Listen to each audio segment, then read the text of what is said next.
sampaikan salawat salam rindu kami kepada kekasihmu Rasulullah Sallallahu Alaihi Wasallam. Ya Allah, sandingkan kami, sandingkan seluruh keluarga kami, sandingkan ayah ibu kami, kelak di akhiratmu bisa bersanding dengan Rasulullah di dalam surga, bisa bersanding dengan orang-orang yang kau kasih. Rabbana taqabbal mahabbatana ila rasulika al-karim. Al-Fatihah. A'udzu billahi minasyaitonir rajim. Bismillahirrahmanirrahim. Alhamdulillahi rabbil alamin. Ar-Rahmanir Rahim. Maliki yaumiddin. Iyyaka na'budu wa iyyaka nasta'in. اهدنا الصراط المستقيم صراط الذين أنعمت عليهم غير المغضوب عليهم ولا الضالين.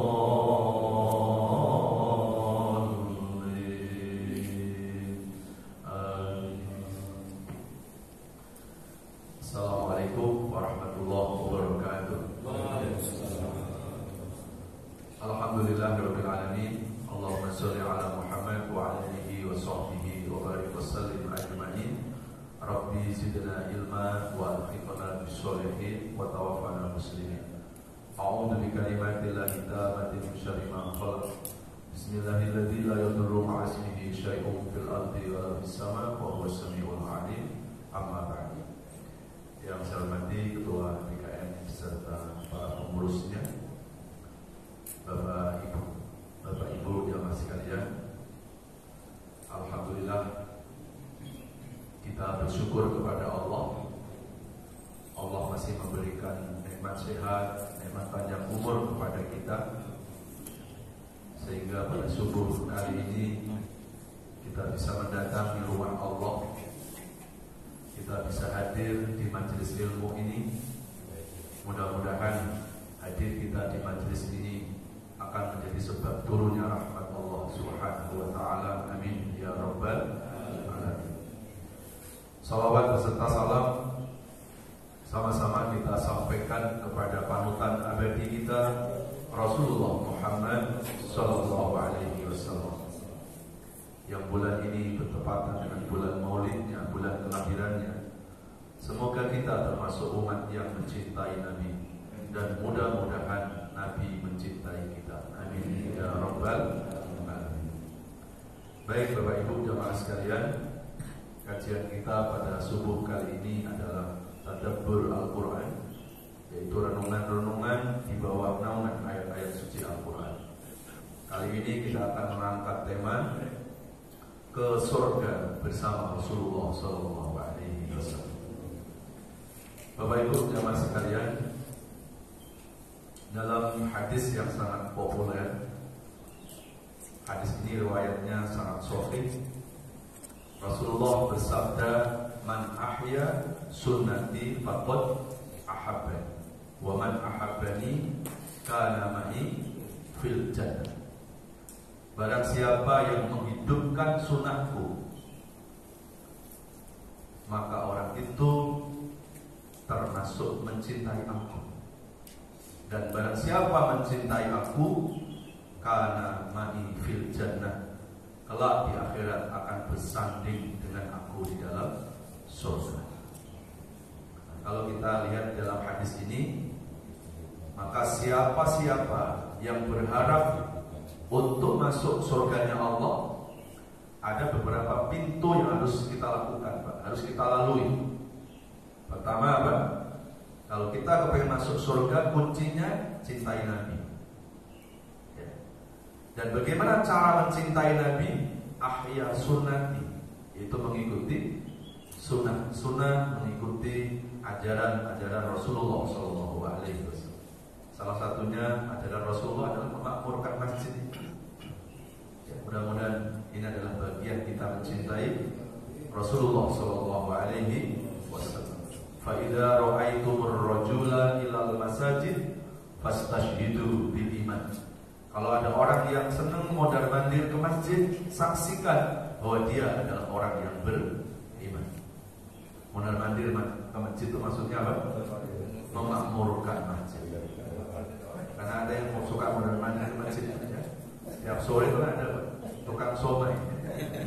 Mondar-mandir ke masjid ambil air ya. Jadi bukan mondar-mandir begitu, tapi mondar-mandir yang hatinya itu mencintai masjid, yang hatinya itu terpaut dengan masjid. Maka Rasulullah bersaksi loh, Pak. Fastashhidu bil iman. Saksikan, kata Nabi ya, dengan kalimat syahadat itu, bahwa orang tersebut tanda orang beriman kepada Allah. Nah, pertanyaannya, Pak, gimana orang yang mengaku beriman kepada Allah tapi nggak kerasan di masjid? Ya. Gimana orang yang mengaku beriman kepada Allah tapi hatinya nggak terpaut, hatinya nggak mencintai masjid? Ya. Dan yang lebih sedih lagi, Pak, sesekalinya ke masjid disolati di masjid. Alhamdulillah. Maka sebelum disolati di masjid kita biasakan, Pak, sholat di dalam masjid. Biar malaikat-malaikat yang ada di masjid nanti nggak pangkling karena udah sering ke masjid. Dan ini dikuatkan oleh hadis Rasulullah yang lain, sab'atun yudhilluhumullah yauma la dhilla illa dhilluh.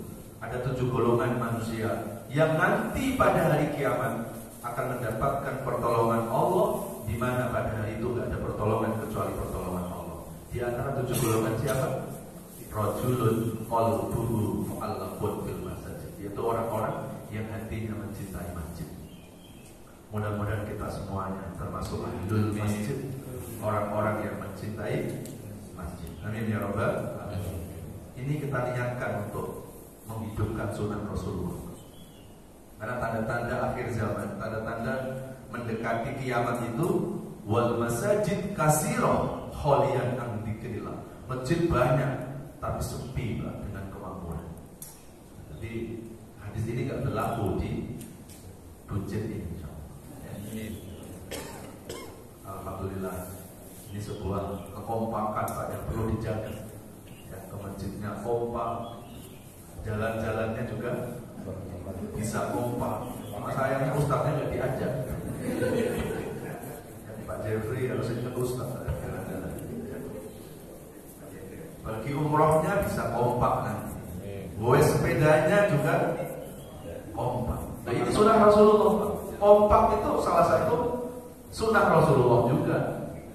Kan nggak boleh sebagai seorang muslim itu hidupnya apatis di tengah masyarakat. Disuruh kita kompak, suruh kita mempertajam persaudaraan dengan mempertajam persamaan, tidak mempertajam perbedaan. Itu juga sunnah Rasulullah SAW.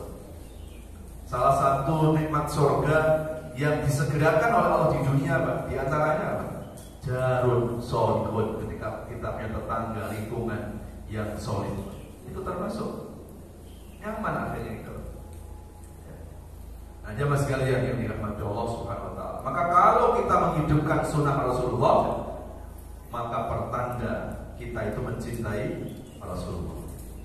Jadi jangan kita mencintai Rasulullah hanya sebatas pengakuan, Pak.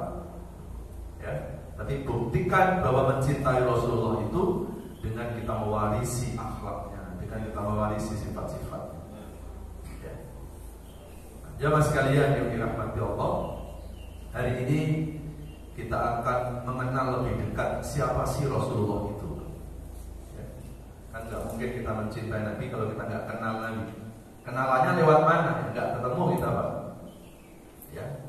15 abad yang lalu Rasulullah sudah meninggalkan kita, tetapi kita bisa mengenali Rasulullah dari sifatnya, dari akhlaknya.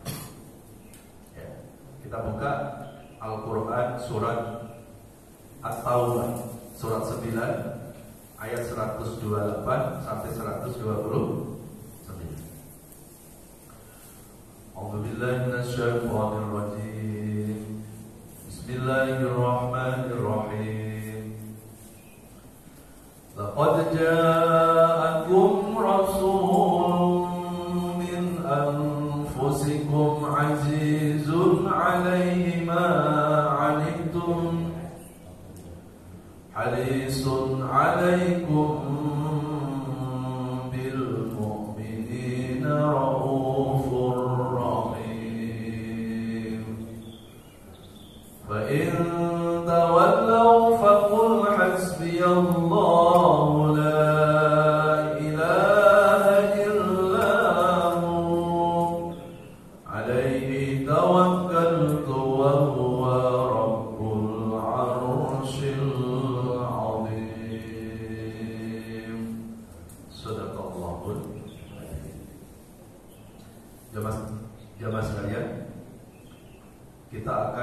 ngaji surat At-Taubah ayat 128. Ayat ini menjelaskan tentang sifat, tentang akhlak dari Nabi kita Muhammad SAW. Sebetulnya secara pribadi saya malu menceritakan akhlak Nabi, karena saya sendiri pun masih jauh dari akhlak Nabi Muhammad SAW. Tapi kita sampaikan, kita terus dengarkan akhlak-akhlak Nabi, supaya lama-lama nanti akan masuk ke dalam diri, dalam hati sanubari kita. Laqad ja'akum rasulun, telah datang kepada manusia rasulun, seorang rasul. Di dalam Al-Quran, Allah kalau menyebut nama Nabi Muhammad itu gak pernah disebut namanya saja, selalu disebut gelarnya, Pak. Kalau gak gelar Rasul, gelar Nabi. Jadi kalau di Quran ada ayat ya ayuhan Nabi, wahai Nabi, itu maksudnya Nabi Muhammad, Pak. Karena kalau Allah menyebut nama selain nama Nabi Muhammad, itu disebut namanya saja. Seperti Allah menyebut nama Nabi Adam, langsung aja namanya, wa ya Adam uskun anta wa zaujukal jannah. Kalau Allah menyebut nama Nabi Ibrahim, ya namanya saja, wa idqala Ibrahim, wa idqala Musa. Tapi ketika Allah menyebut nama Nabi Muhammad SAW, itu gak pernah disebut nama Muhammad, gak pernah. Selalu disebut dengan nama gelarnya. Inilah ikraman li nabiyina al-Mustafa sallallahu alaihi wasallam, bahwa Allah sendiri saja memuliakan Rasul, apalagi kita. Dan satu-satunya nabi yang dibacakan sholawat oleh Allah dan para malaikat hanya Nabi Muhammad. Innallaha wa malaikatahu yusholluna 'alan nabi. Allah dan malaikat membaca sholawat kepada Nabi. Tidak ada ayat yang menjelaskan Allah dan malaikat membaca sholawat sama Nabi Adam, sama Nabi Musa. Ya, ini bukti betapa mulianya Rasulullah Shallallahu Alaihi Wasallam. Maka ketika kita mau dimuliakan oleh Allah, muliakanlah sumber kemuliaan, yaitu dari Nabi kita Muhammad Shallallahu Alaihi Wasallam. Apapun Pak yang berhubungan dengan Nabi itu pun mulia. Ya. Quran diturunkan ke siapa? Nabi Muhammad. Maka Quran pun ikut mulia. Ya. Bulan Ramadan diturunkannya Al-Quran, maka bulan Ramadan di antara bulan yang dispesialisasikan oleh Allah, yang dimuliakan oleh Allah. Ibunda Khadijah sebelum jadi istri Nabi, wanita biasa, nggak dikenal, tapi begitu berhubungan dengan Nabi, Khadijah pun mendapat kemuliaan. Mekah, Madinah itu menjadi mulia karena Mekah lahirnya Nabi, Madinah makam Nabi. Apapun yang berhubungan dengan Nabi itu dimuliakan oleh Allah. Maka ketika kita mau menjadi orang yang mulia, muliakanlah Rasulullah Shallallahu Alaihi Wasallam. Lalu siapa Rasulullah itu? Ini ada 3 sifat yang Allah jelaskan di surat At-Taubah 128. Azizun alaihi ma anittum. Rasulullah adalah seorang nabi yang tidak rela kalau melihat umatnya itu menderita. Walaupun Rasulullah SAW dalam keadaan susah, Rasul gak tega lihat umatnya susah. Ya. Bahkan Rasulullah SAW pernah berdoa sama Allah, ya Allah, andai Engkau turunkan kesulitan kepada seluruh umatku, turunkan ke aku saja. Ya penting umatku jangan merasakan itu. Inilah akhlak Rasulullah Sallallahu Alaihi Wasallam. Dan Nabi Muhammad Sallallahu Alaihi Wasallam dalam seluruh waktu kehidupannya yang dipikirkan cuma satu, memikirkan kita umatnya. Bahkan Rasulullah mencintai umatnya melebihi dari mencintai dirinya sendiri. Ya.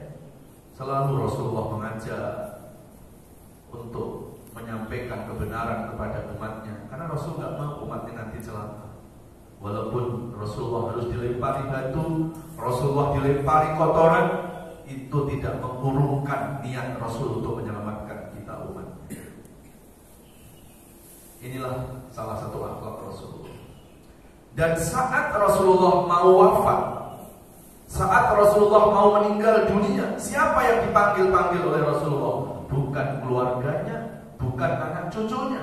Yang dipanggil-panggil adalah kita, umatnya juga. Ummati, ummati, ummati, umatku, umatku. As-sholah, as-sholah, an-nisa, an-nisa. Ini wasiat terakhir Rasulullah Shallallahu Alaihi Wasallam. Biasanya orang kalau mau meninggal, Pak, rata-rata yang dipanggil pasti orang terdekatnya. Kalau suami mau meninggal, yang dipanggil pasti istrinya, pasti anaknya, pasti keluarganya. Tapi tidak itu berlaku untuk Rasulullah. Padahal kalau kita buka sejarah, Pak, Rasulullah mau meninggal itu di pangkuannya Ibunda Aisyah. Kenapa bukan Aisyah yang dipanggil?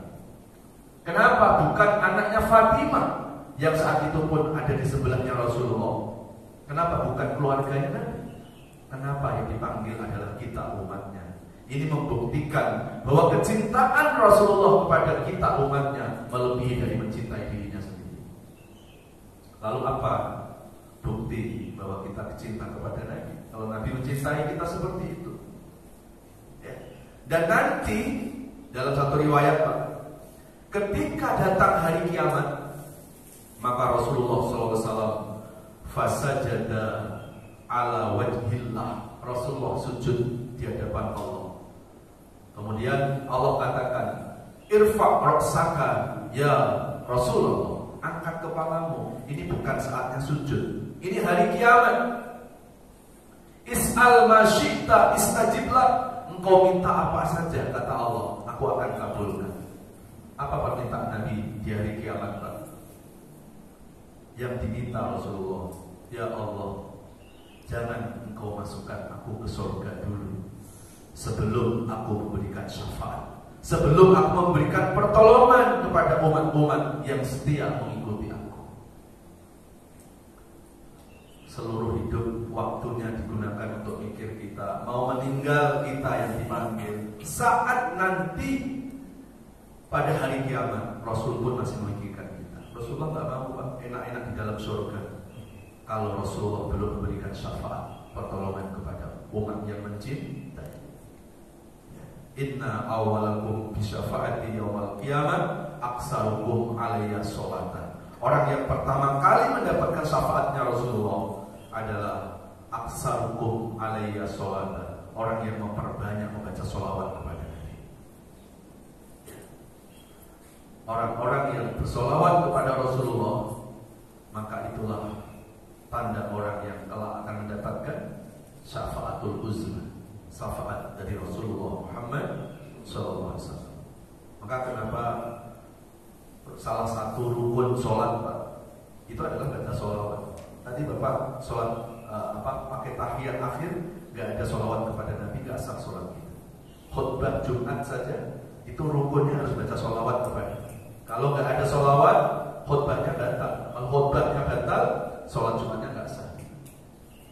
Itu menunjukkan betapa pentingnya sholawat. Maka perbanyak sholawat. Satu-satunya perintah Allah kepada kita yang Allah sendiri melakukan itu sholawat. Kan banyak perintah-perintah Allah, ada sholat, ada puasa, ada zakat, ada haji.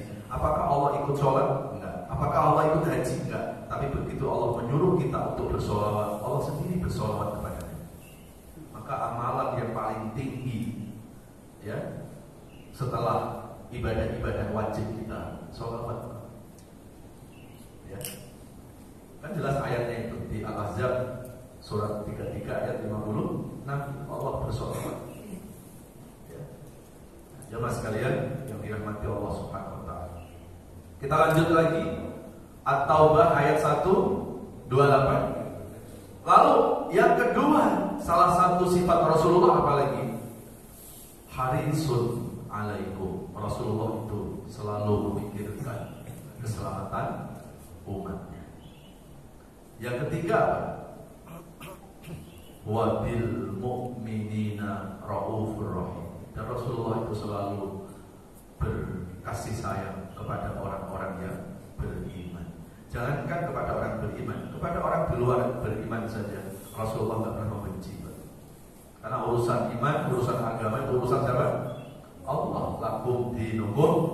Sudah clear Pak. Tidak boleh kita membenci seseorang itu karena perbedaan agama. Karena urusan perbedaan agama itu urusan Allah. Ya, kita harus lebih melihat dari sisi kesamaannya saja Pak. Apa kesamaan kita dengan mereka yang berbeda agama? Mereka manusia, kita manusia.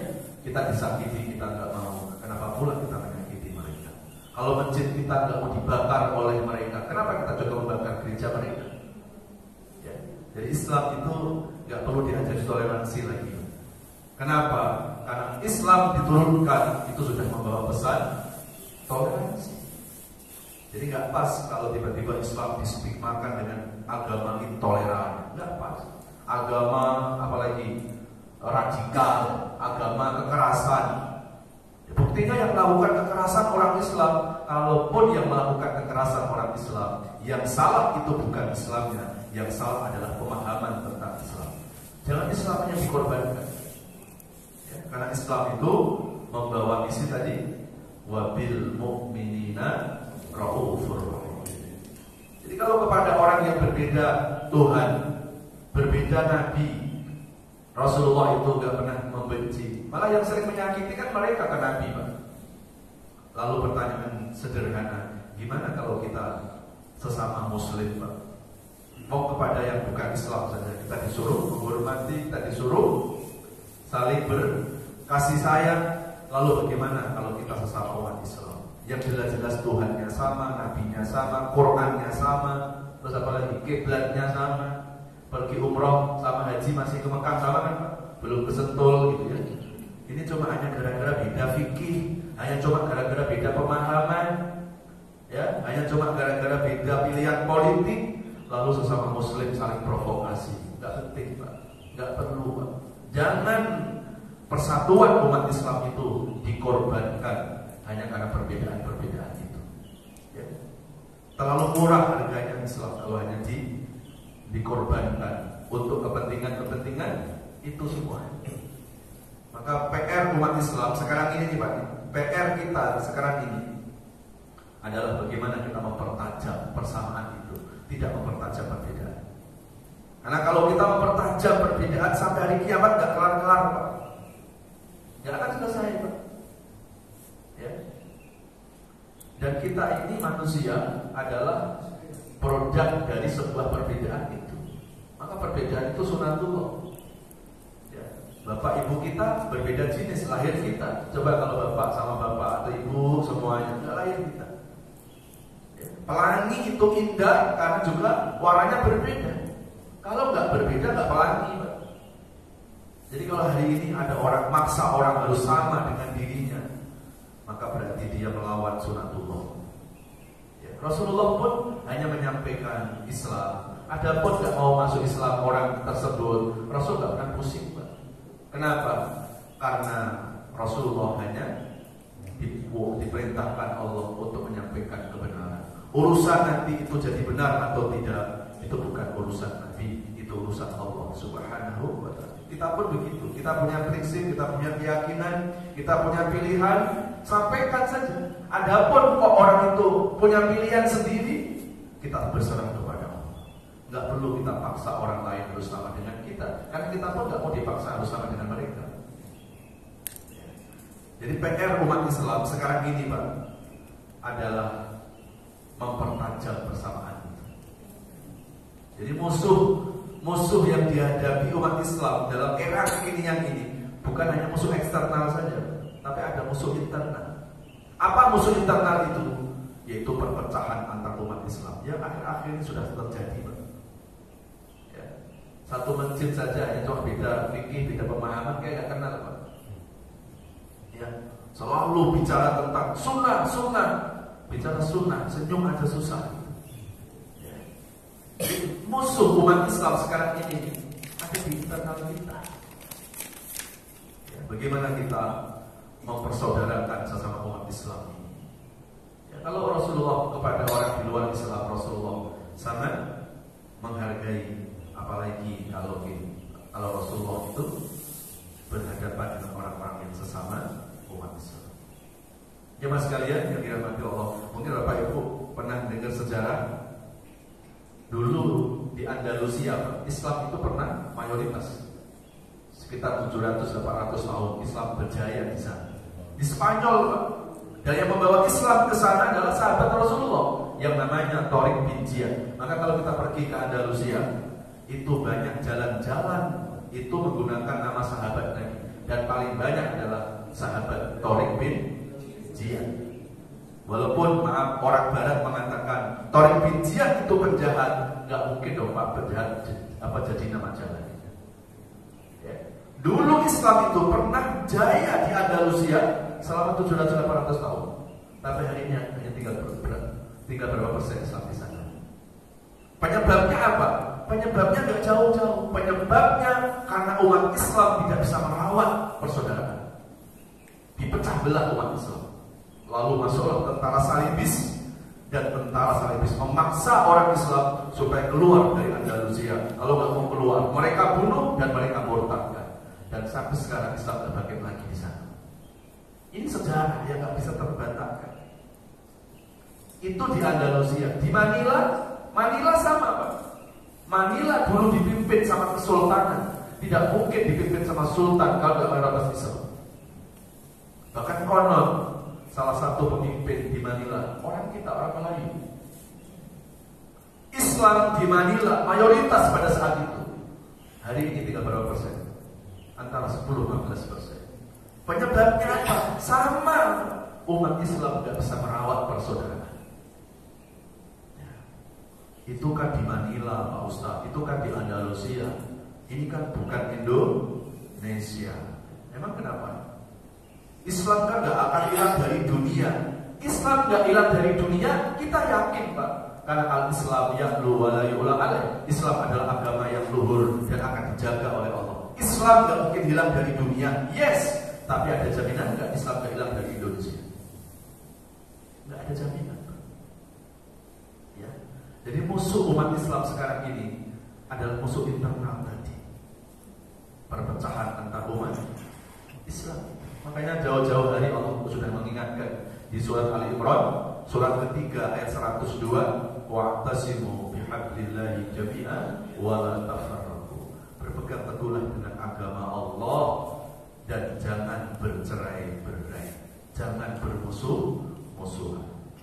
Kemudian di surat Ali Imran surat ketiga di bawahnya ayat 105, wala takunu kalladzina tafarraqu wakhtalafu min ba'di ma ja'ahumul bayyinat ulaika lahum adzabun alim. Janganlah kita menjadi orang yang bermusuh-musuhan, karena orang yang bermusuh-musuhan akan mendapatkan azab Allah. Jadi yang mendatangkan azab Allah gak cuma ninggalin sholat saja Pak. Tapi hari ini kan banyak orang takut disiksa ninggalin sholat, tapi gak takut disiksa ketika memutuskan silaturahim.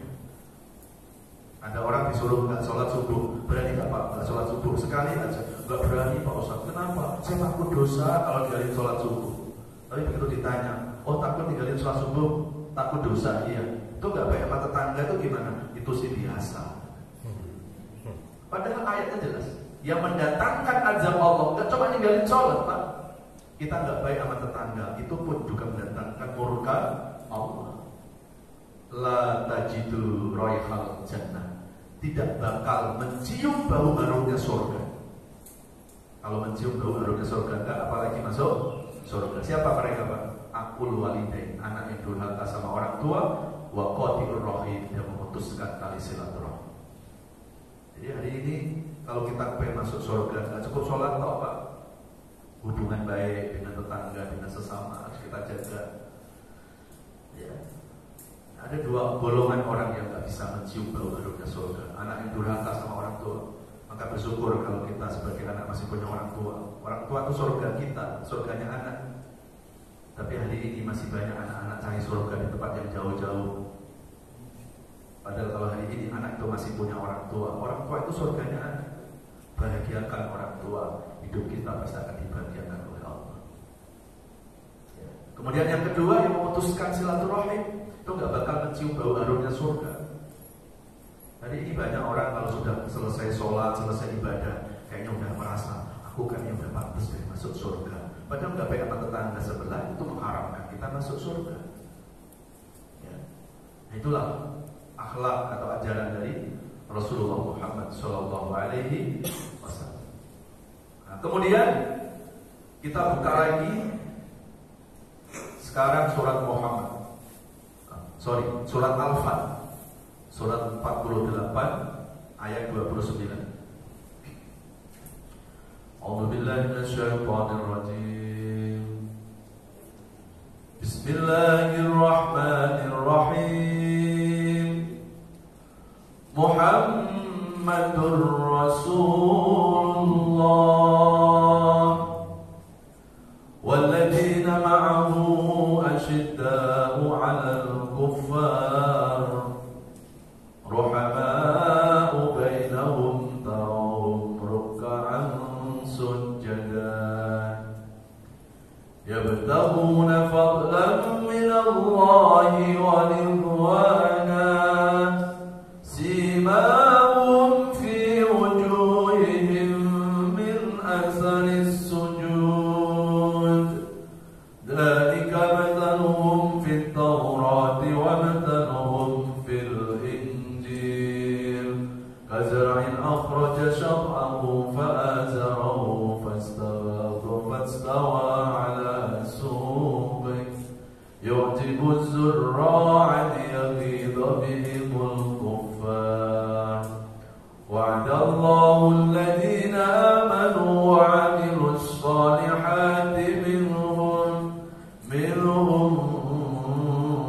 maghfiratan wa ajran 'azima. Sallallahu ala Muhammad sallallahu alaihi wasallam. Sallallahu ala Muhammad sallallahu alaihi wasallam. Baik, kita renungi surat Al-Fat ayat 29. Muhammadur Rasulullah, Muhammad adalah utusan Allah. Walladzina ma'ahu asyidda, dan orang-orang yang pengikut setianya Rasulullah. Ini ciri-cirinya asyidda al-kufar, yaitu orang yang keras terhadap orang-orang kafir. Ini jangan dipahami secara tekstual, Pak. Kalau dipahami secara mentah, oh berarti benar. Memang kalau mau menjadi umat Rasulullah harus benci sama orang non-muslim. Mana ayatnya itu? Padahal ayat ini bicara tentang orang-orang kafir di Mekah. Orang kafir di Mekah itu disebut dengan kafir harbi. Ada lagi kafir zimmi, ada lagi kafir al-mu'ahad. Maka kita mempelajari Quran tidak bisa kita hanya dengan terjemah, Pak. Ya, kita harus pelajari asbabun nuzul. Karena kalau kita nggak paham tentang historis atau turunnya ayat itu bisa beda pemahaman. Ini ayat yang dipahami oleh Imam Samudra, oleh Amrozi pada saat itu. Ketika divonis di pengadilan Bali, dia malah bilang Alhamdulillah, katanya. Karena dia anggap bahwa pengikut Rasulullah memang harus benci sama orang bule. Makanya dia ngebom di Bali, karena di Bali banyak orang bule. Padahal ketika ngebom di Bali, yang meninggal juga banyak orang Islam. Terus gimana tuh ada yang meninggal orang Islam? Jadi ayat ini bicara kontekstual. Konteksnya di mana? Orang non-muslim di Mekah. Yang memang orang non-muslim di Mekah pada saat itu mau membunuh Rasul. Masa Rasul mau dibunuh kemudian sahabat-sahabat harus mendiamkan, Pak? Maka sahabat harus keras terhadap orang-orang kafir itu. Tetapi begitu Nabi hijrah dari Mekah ke Madinah, di Madinah juga banyak orang Yahudi, banyak orang non-muslim. Tapi Nabi tidak pernah menyakiti sama orang non-muslim. Kenapa? Karena orang non-muslim di Madinah beda dengan orang muslim di Mekah. Maka disebut non-muslim di Madinah adalah kafir zimmi. Orang non-muslim tetapi bisa hidup berdampingan dengan orang Islam. Seperti di masyarakat kita ini, sebelah rumah ada yang non-muslim, tidak ada alasan kita membenci mereka. Toh mereka juga baik sama kita, nggak mengganggu kita sholat, nggak mengganggu ibadah kita, nggak boleh kita mengganggu mereka. Sampai Rasulullah pernah mengatakan ketika ketika masuk dari Mekah ke Madinah, begitu sampai di Madinah, Nabi membuat statement apa Pak? Man ada kafiron zinian faqad azani. Barang siapa yang menyakiti kafir zini sama dengan menyakiti aku, kata Rasulullah Shallallahu Alaihi Wasallam. Jadi kalau kita dengar istilah kafir Pak, itu ada 3. Ada kafir harbi, ada kafir zini, dan ada kafir al-mu'ahad. Kalau al-mu'ahad siapa?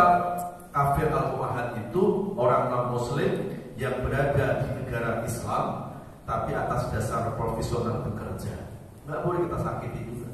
Seperti orang-orang kedutaan Pak, yang ada di kita ini. Mereka kan di sini atas dasar pekerjaan dari negaranya. Nggak boleh kita ganggu mereka, nggak boleh kita sakiti. Ya. Dan kalaupun dulu ada perintah perang terhadap orang non-muslim, itu bukan memerangi non-muslimnya, tapi memerangi orang non-muslim yang memerangi Islam saat itu. Maka turunlah surat Al-Baqarah 190, wa qatilu fi sabilillahi alladziina yuqatilunakum.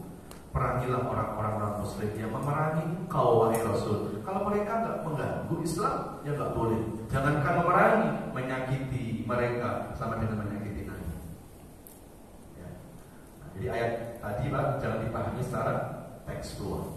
Keras terhadap orang kafir itu maksudnya kafir harbi ya.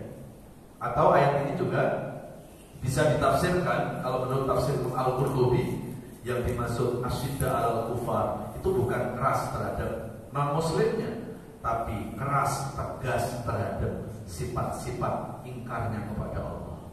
Yang kita benci bukan orangnya, tapi yang kita benci adalah ketika mereka tidak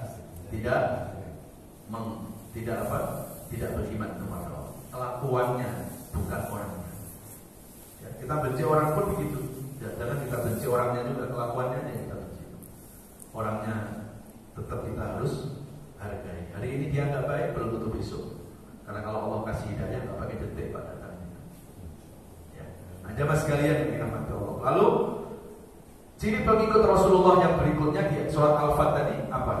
Ruhama'u bainahum, berkasih sayang terhadap sesama orang yang beragama Islam. Bapak Ibu pernah nggak mendengar kisah Rasulullah? Pada suatu saat Rasulullah memberi tausiah di sebuah masjid. Tiba-tiba masuklah orang Badui ke masjid itu.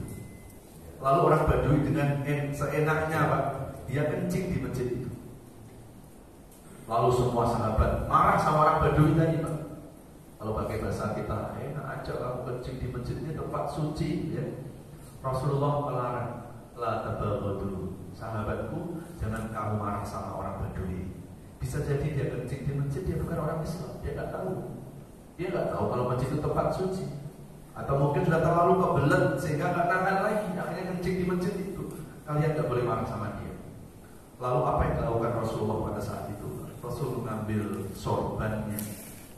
Lalu sorban itu digunakan untuk mengepel kencingnya orang Badui tadi.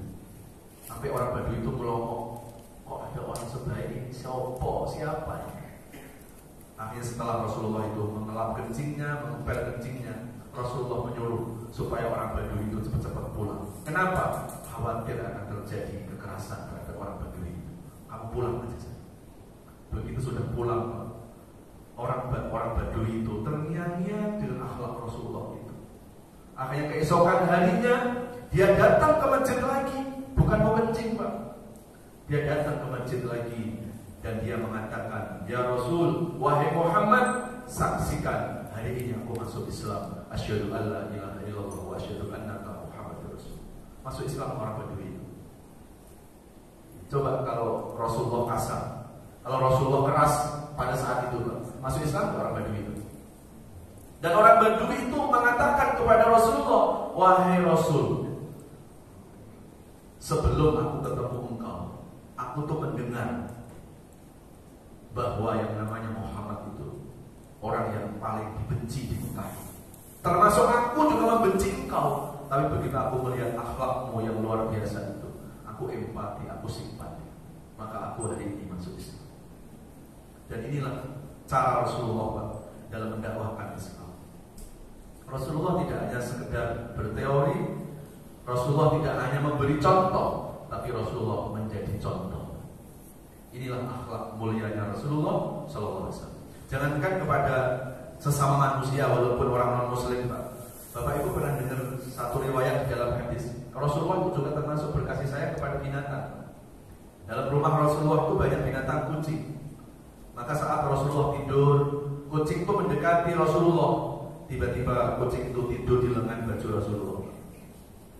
Begitu Rasulullah mau bangun, lihat kucing di lengan baju Nabi masih tidur, Pak. Rasulullah gak berani, Pak, ngangkat ngangkat tangannya, menggerakkan tangannya gak berani. Kenapa?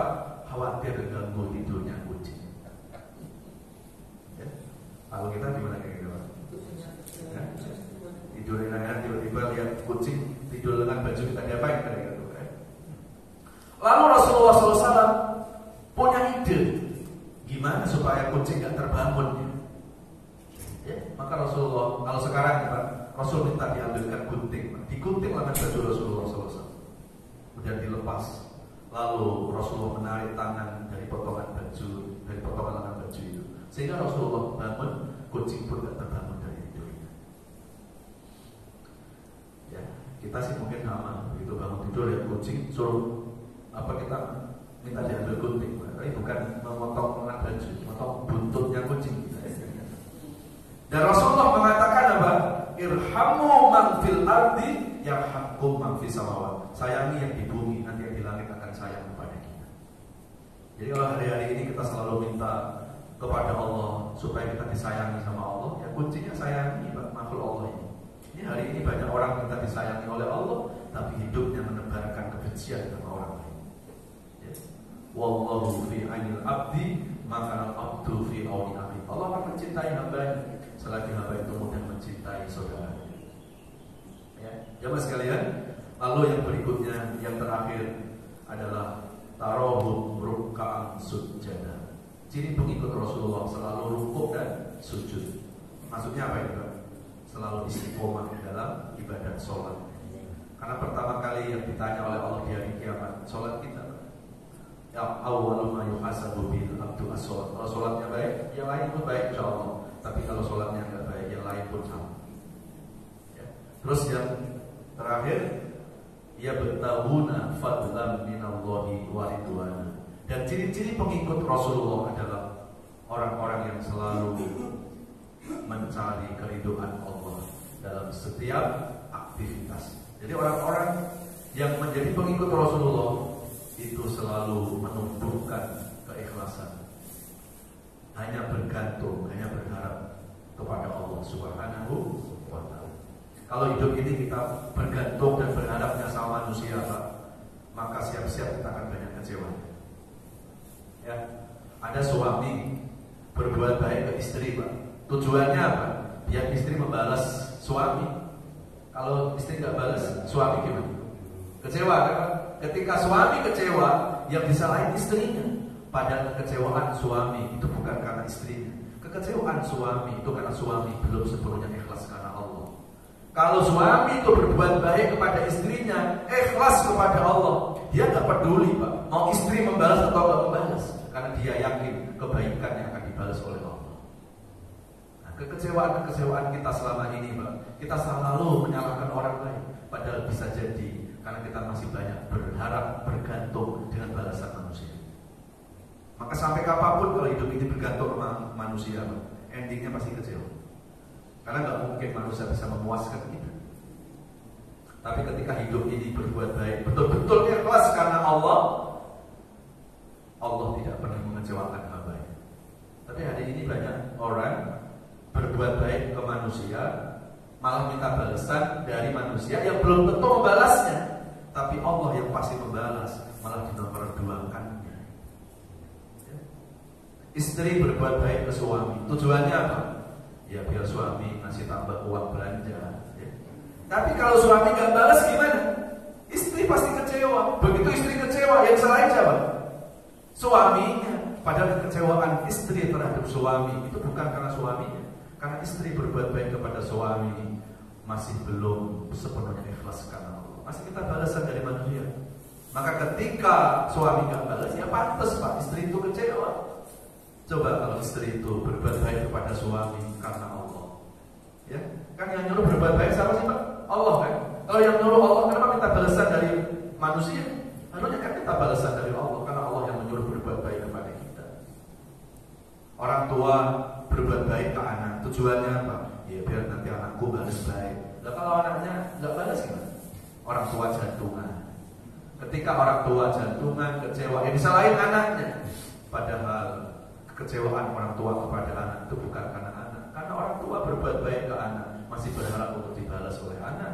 Coba kalau dia punya keyakinan bahwa anak titipan Allah, aku suruh untuk merawatnya dan aku sudah melakukannya, tapi kan anakku nggak balas baik, aku nggak peduli, karena yang nyuruh berbuat baik orang tua ke anak itu Allah, aku minta balasannya kepada Allah saja. Nggak ada istilah orang tua jantungan gara-gara anak. Ya, sejelek-jeleknya anak kita nggak pernah minta dilahirkan dari orang tua. Kenapa kita yang nyalain anak? Ya, kalau anak-anak kita tahu orang tuanya itu galak, sangar, nggak nerima kekurangannya, Pak, anak kita nggak akan mau keluar, Pak. Atau anak kita akan berdoa, ya Allah, saya kepingin punya orang tua seperti Nabi Muhammad. Pak, nggak tersinggung gitu, Pak. Ya.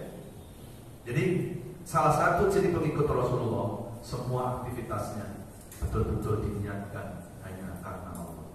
Hidupnya nggak banyak bergantung kepada manusia, tapi hidupnya banyak bergantung kepada Allah Subhanahu wa ta'ala. Hasbunallah wa ni'mal wakil, ni'mal maula wa ni'man nasir, la haula wa la quwwata illa billahil aliyyil. Semoga apa yang saya sampaikan ini ada manfaatnya. Amin ya Allah ya Rabbal alamin. Allahumma sholli ala Muhammad, ya Rabbi sholli alaihi wa sallim.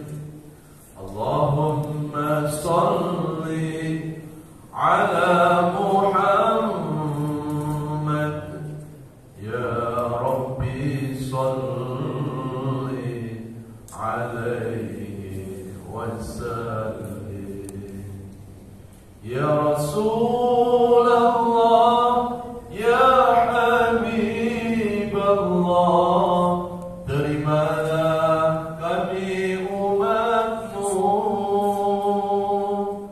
Ya Rasulullah, ya Habiballah, kami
Bismillahirrahmanirrahim.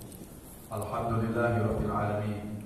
Allahumma shalli ala Muhammad wa ala alihi wa sahbihi wa barik wa sallim ajma'in.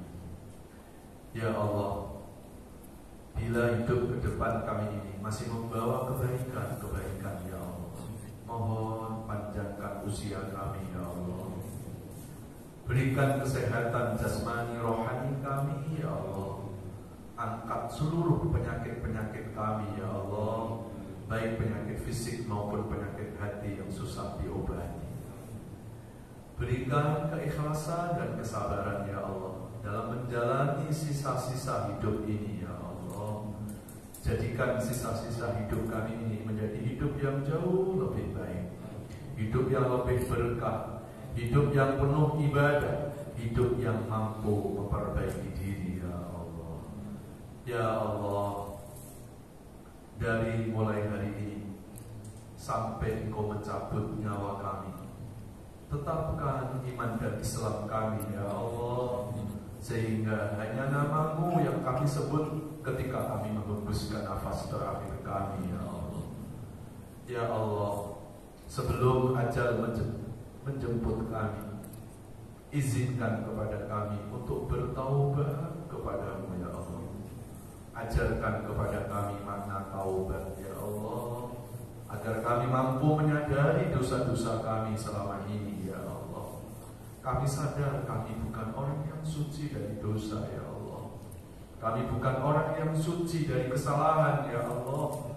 Kami menyadari banyak dosa-dosa dari masa lalu hingga saat ini, ya Allah. Dosa kecil maupun besar, dosa yang kami sengaja ataupun tidak, ya Allah, ampuni semua dosa-dosa kami, ya Allah. Jangan Kau balas dosa-dosa kami dengan kemurkaan-Mu, ya Allah. Jangan Kau balas dosa-dosa kami dengan musibah-musibah yang selalu menghampiri hidup kami, ya Allah. Ya Allah, jadikan pertemuan kami pada hari ini pertemuan yang mendatangkan rahmat-Mu, ya Allah. Dan jadikan perpisahan kami perpisahan yang mendatangkan perlindungan-Mu, ya Allah. Wassallallahu ala nabiyyina Muhammadin wa ala alihi wa sahbihi wasallam. Walhamdulillahi rabbil alamin. Mohon maaf lahir batin kalau ada kekurangan semata-mata dari kebodohan saya, kalau ada kebenaran semata-mata datang dari Allah Subhanahu wa taala. Insyaallah kita akan lanjutkan di bulan yang akan datang setiap Jumat yang ketiga. Mohon maaf lahir batin. Subhanallah wa bihamdihi, asyhadu an la